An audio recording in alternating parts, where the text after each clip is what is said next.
Assalamualaikum warahmatullahi wabarakatuh.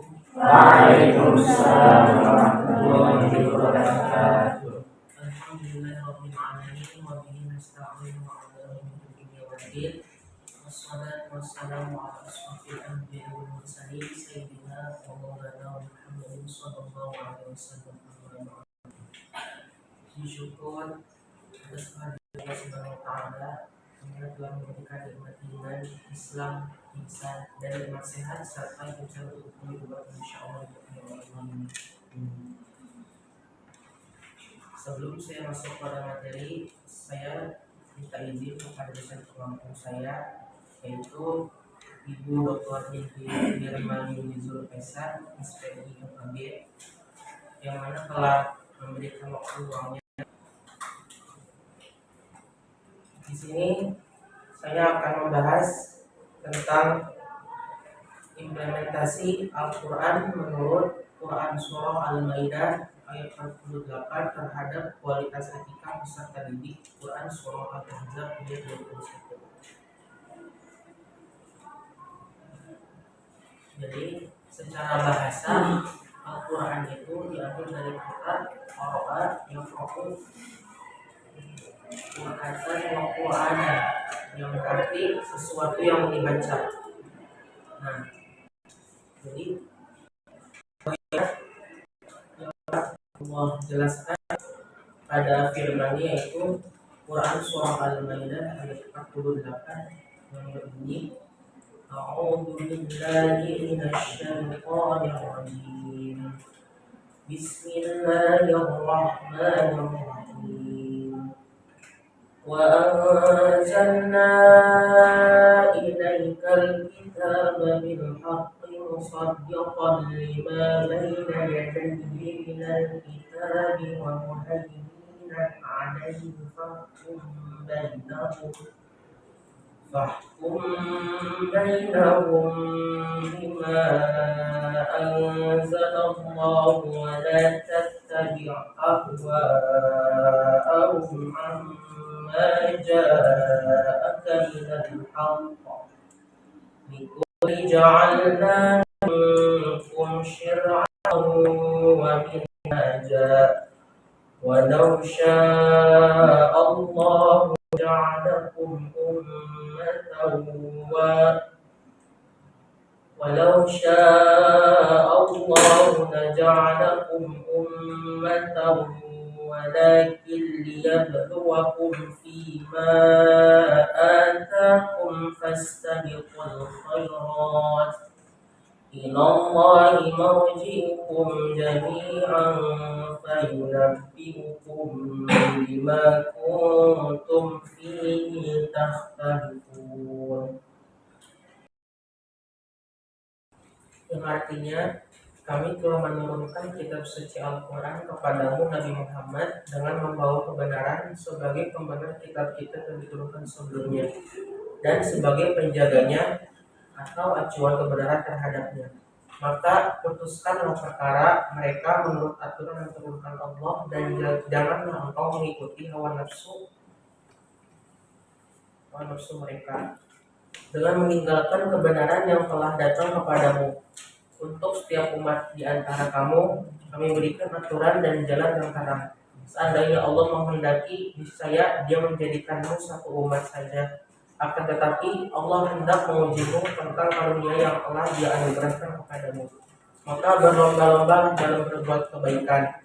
Hanya kepada Allah kamu semua kembali. Lalu memberitahukan kepadamu apa yang selama ini kamu perselisihkan. Jadi pesan moral pada ayat tersebut yaitu Al-Quran adalah petunjuk dan kebenaran terakhir.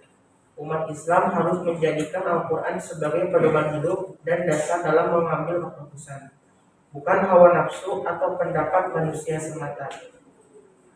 Menghargai perbedaan umat dan syariat. Allah menurunkan syariat yang berbeda-beda umat-umat terdahulu sesuai zaman dan kebutuhan mereka. Maka perbedaan bukan alasan untuk saling membenci, melainkan untuk saling belajar dan menghormati. Selanjutnya ialah nilai-nilai kebenaran Al-Quran. Jadi Al-Quran itu adalah kitabullah yang menurut seluruh aspek kehidupan manusia beserta seluruh hal yang melingkupinya sejak manusia dahulu zaman sebelum diciptakan dan dilahirkan hingga kelak manusia meninggal dunia dan akhir zaman berupa luasnya pembahasan Al-Quran dan betapa luasnya kandungan Al-Quran. Jadi Al-Quran itu diturunkan secara angsur-angsur dalam waktu sekitar 23 tahun sejak pertama kali diwahyukan di Gua Hira sebagai tanda kerasulan Nabi Muhammad SAW hingga sebelum wafatnya Rasulullah SAW di Madinah, disalin dan dihafalkan oleh para sahabat dan kemudian selesai dikumpulkan atau dimodifikasi pada zaman Khalifah Utsman radhiyallahu anhu. Selanjutnya yaitu nilai etika berdasarkan Quran ayat 21.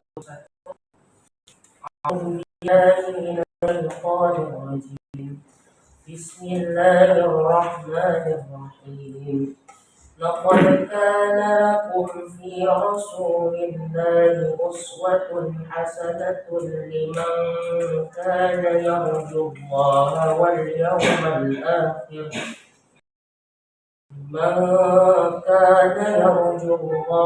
واليوم الآخر وذكر الله خيرا كثيرا.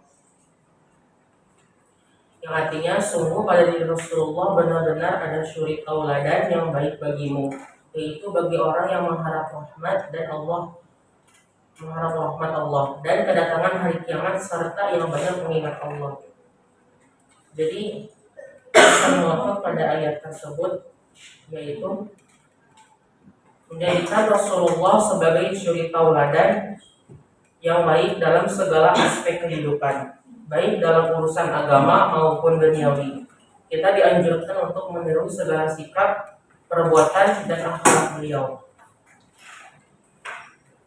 Selanjutnya nilai-nilai etika berdasarkan Quran Surah Al-Ahzab ayat 21.